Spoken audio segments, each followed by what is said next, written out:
Olá, meu nome é Natália e junto com a Enza e com a Juliana estarei apresentando sobre o tema de cisalhamento transversal. Falando um pouco sobre o conteúdo da apresentação, primeiro será feita uma breve introdução, em seguida abordaremos sobre o cisalhamento transversal de fato, passando pela dedução da fórmula, tensões de cisalhamento em vigas e fluxo de cisalhamento. Em seguida será feita uma contextualização prática e, por último, serão apresentadas as considerações finais. A resistência dos materiais é um ramo da mecânica que estuda as relações entre as cargas externas aplicadas a um corpo deformável e a intensidade das forças internas que agem no interior do corpo.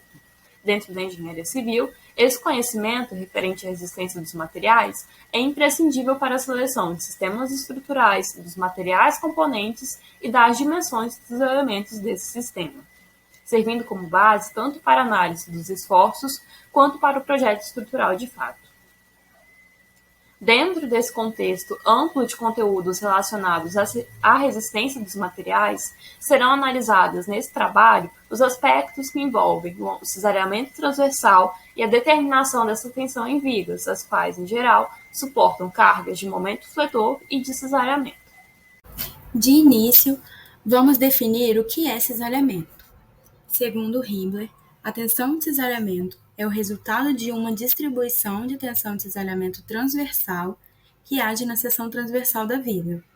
Devido à propriedade complementar de cisalhamento, pode-se observar que tensões de cisalhamento longitudinais associadas também irão agir ao longo dos planos longitudinais da viga.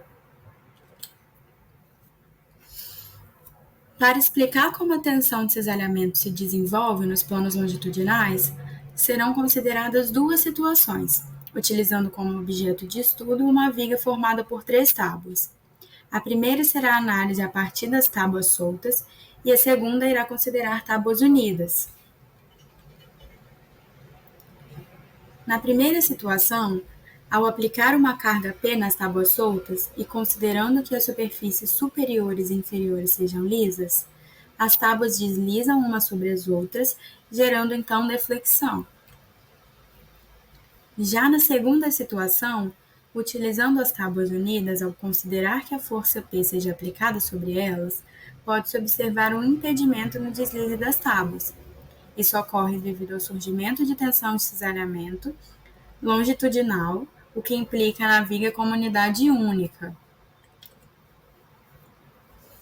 A partir dessas explicações, é possível concluir que, como resultado da tensão de cisalhamento, serão desenvolvidas tensões de deformação que tenderão a distorcer a seção transversal. E essa deformação não é uniforme, pode ser observada na figura B. Portanto, torna-se inviável utilizar as fórmulas pré-existentes, surgindo então uma forma alternativa para calcular a tensão de cisalhamento transversal.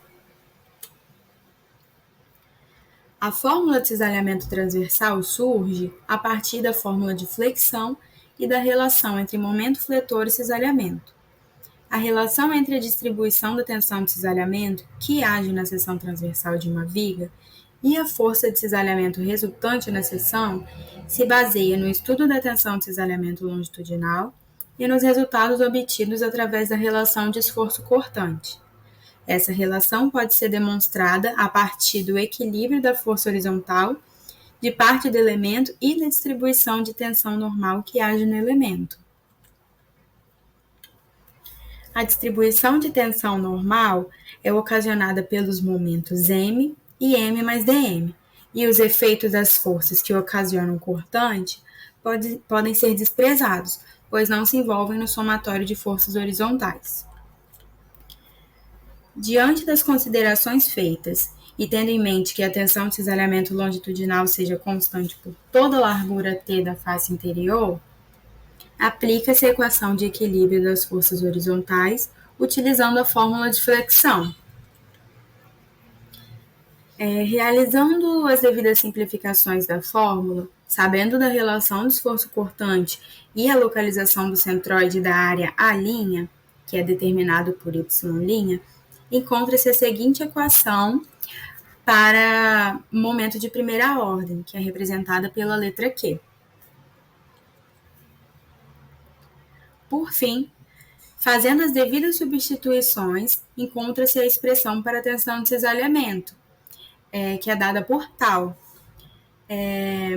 onde tal é a tensão de cisalhamento em si, que é obtida em Pascal, V é a força de cisalhamento obtida em Newton, Q é um momento estático de primeira ordem da área à, dado em metro cúbico, e pode ser obtido através da expressão 1. I é o momento de inércia da seção transversal em metro quadrado, dado pela expressão 2.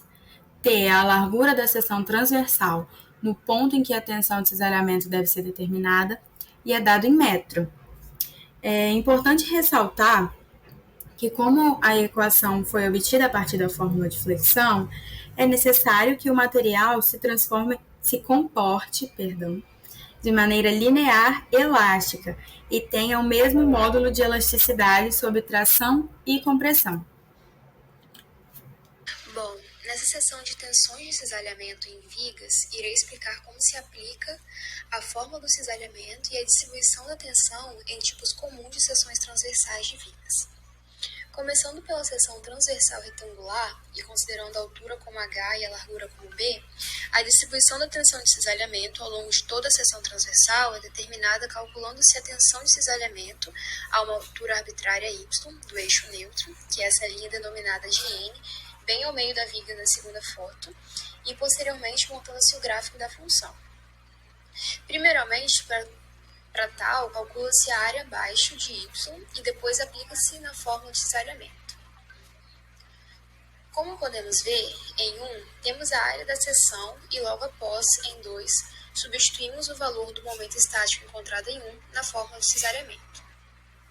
Ao realizar os cálculos, percebe-se que a distribuição da tensão de cisalhamento ela varia parabolicamente com a altura h, tendo a intensidade zero nas partes superior e inferior, nas extremidades, onde tem-se mais ou menos h sobre 2, e a intensidade máxima ao longo do eixo neutro, onde y é igual a zero.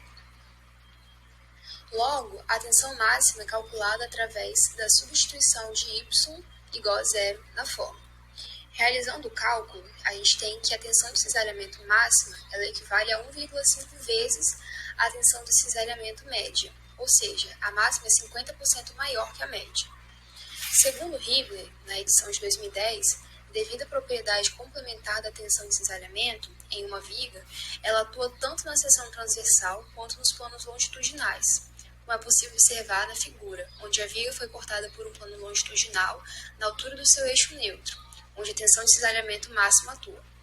Portanto, em cada tal atuante sobre a área de seção transversal, existe um tal correspondente atuando no sentido longitudinal ao longo de toda a viga. Contextualizando isso na prática, temos o exemplo de falhas em vigas de madeira. Essas falhas ocorrem justamente nas extremidades do eixo neutro devido às reações verticais que submetem a viga a uma tensão muito maior.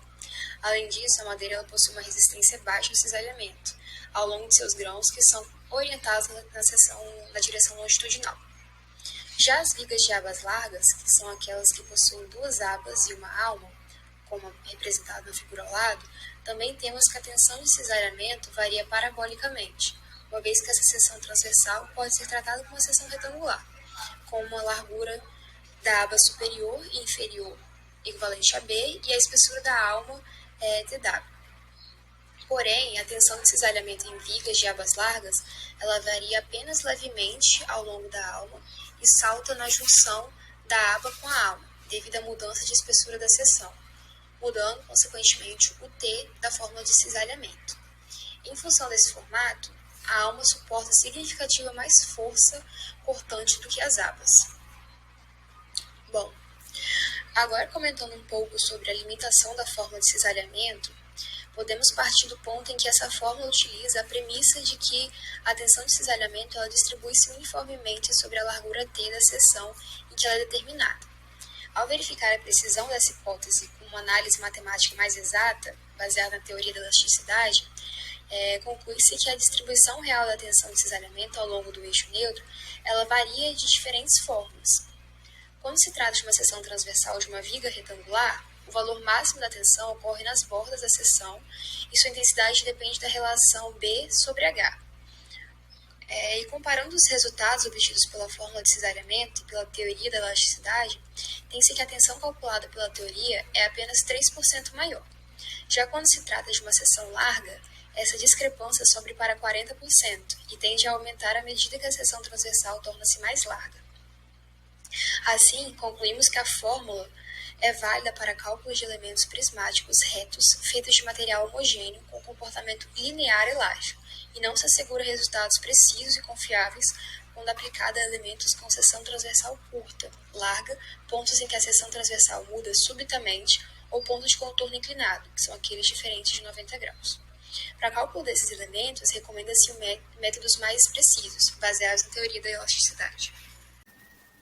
O fluxo de cesariamento pode ser entendido como um carregamento, medido como força por unidade de comprimento, ao qual um elemento deve resistir ao longo do plano longitudinal da estrutura.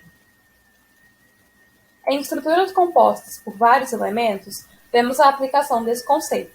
Na engenharia, são encontradas diversas estruturas compostas utilizadas para obter estruturas com maior resistência a cargas, como o perfil I ao lado, amplamente utilizado em estruturas metálicas. Nesses casos, se as cargas aplicadas nessa estrutura provocarem flexão nas partes componentes, haverá necessidade de utilizar elementos de fixação como pregos, parafusos, cola ou soldagem. Para projetar esses elementos, portanto, é necessário conhecer o fluxo de cesariamento. Para determinar o fluxo de cesariamento, tomemos como base a imagem apresentada. É possível observar em A que as abas dessa estrutura sofrem flexão, e a partir desses momentos fletores, são obtidas as forças F e DF apresentadas em B. A força DF aplicada ao longo de dx surge por meio das condições para que se obtenha o equilíbrio das forças. Essa força DF deve ser suportada pelo elemento de fixação. Utilizando a fórmula apresentada e sabendo que o segmento tem comprimento dx, que Q é igual a dF sobre dx e que V é igual a dm sobre dx, nós obtemos a equação para o fluxo de cesariamento. A equação do fluxo de cesariamento diz que o fluxo é igual à força cortante vezes o momento estático dividido pelo momento de inércia, onde, no momento estático, que é y' vezes a', é considerado como a' a área da seção transversal do segmento acoplado à viga, na junção onde o fluxo de cesariamento deve ser calculado, e y' é a distância do eixo neutro ao centroide de a'. Um outro ponto importante é que, no momento de inércia, é considerado toda a área da seção transversal calculada em torno do eixo neutro. No exemplo ao lado, se utilizarmos essa fórmula, nós obtemos um valor de Q. Porém, como existem 3 elementos de fixação, 3 pregos, cada um desses pregos suporta Q sobre 3. Em elementos de paredes finas, considerando a equação do fluxo de cesariamento que foi apresentada, é possível usar a equação para determinar a distribuição do fluxo de cesariamento pela área da seção transversal. Antes de fazer isso de fato, podemos mostrar a relação do fluxo de cesariamento com a tensão de cesariamento. Uma forma simples de fazer essa análise é comparando as duas fórmulas. Observamos facilmente que o fluxo de cesariamento é a tensão de cesariamento vezes P. Para a determinação da distribuição do fluxo de cesariamento, tomemos a imagem apresentada como exemplo. Em A, selecionamos uma das abas das estruturas para análise como mostrado em B. Selecionando um elemento localizado a uma distância x qualquer da linha central da seção e usando as fórmulas que estão sendo apresentadas, obtemos que a distribuição do fluxo de cesariamento na aba é linear e varia. Na imagem, nós vemos melhor essa distribuição linear e podemos observar que a distribuição varia de Q igual a 0 em x igual a b sobre 2 até o Q máximo da aba que ocorre em x igual a 0. Se fizermos uma análise semelhante, porém considerando o elemento localizado na alma dessa estrutura, nós obtemos esse seguinte resultado. Esse resultado nos diz que, na alma do elemento, a distribuição é parabólica e varia de Q igual a 2Q máximo aba, que foi aquele valor obtido anteriormente, que ocorre em y igual a d sobre 2, até q igual a q máximo alma, que ocorre em y igual a 0.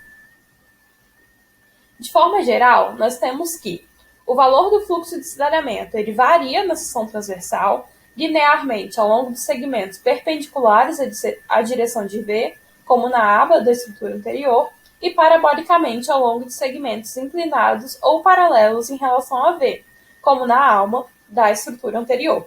Já o fluxo de cisalhamento, ele sempre age paralelamente às paredes do elemento, já que a porção em que Q é calculado, onde o fluxo de cisalhamento é calculado, essa porção é perpendicular às paredes.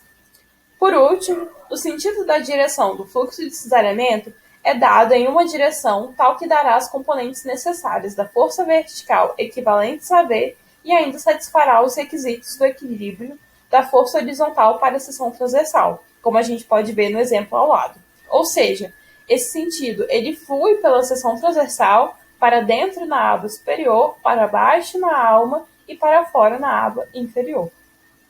Para que seja possível visualizar a aplicação da tensão de cisalhamento em contexto prático, considerou-se para análise uma viga de concreto armado.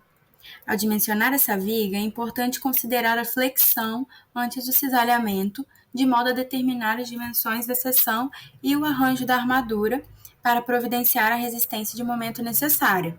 Então, ao ser dimensionada para o esforço cortante, considera-se que a resistência ao cisalhamento deve ser maior ou igual à resistência à flexão, pois a ruptura por cisalhamento é rápida e frágil. Um dos modelos utilizados como base para o projeto de vigas submetidas à força cortante é o modelo treliça.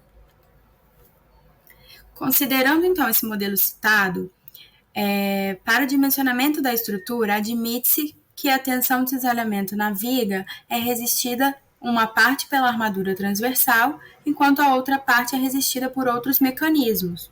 Nesse contexto, a norma 1118 de 2014 estabelece que, no caso das vigas, deve haver sempre uma armadura transversal mínima, por toda a sua extensão. A ruptura por cisalhamento nas vigas de concreto armado é caracterizada pelo surgimento de fissuras inclinadas. Com o surgimento dessas fissuras na estrutura, ocorre uma redistribuição de esforços internos, o qual está diretamente relacionado com a quantidade e direção das armaduras transversais, de modo que essa armadura passa a ser mais solicitada. E então, caso a armadura transversal seja insuficiente, o aço pode atingir o limite de escoamento e a viga pode se romper de forma abrupta. Dessa forma, fica evidente a importância de considerar as tensões de cisalhamento no dimensionamento de estruturas de concreto armado. A partir do conteúdo abordado, pode-se concluir o quão importante é a análise do efeito do esforço cortante em uma viga. Além disso, como foi citado, a ruptura de uma viga por cisalhamento é brusca, e, a fim de evitar isso, devem ser realizados cálculos adequados para que a tensão de cisalhamento seja suportada pelo sistema. Por fim, mostrou-se que o dimensionamento da armadura transversal em vigas de concreto armado é feito considerando as tensões de cisalhamento, evidenciando a aplicação prática dos conceitos apresentados. Aqui estão algumas das referências utilizadas. Muito obrigada a atenção de todos e estamos disponíveis quanto às dúvidas.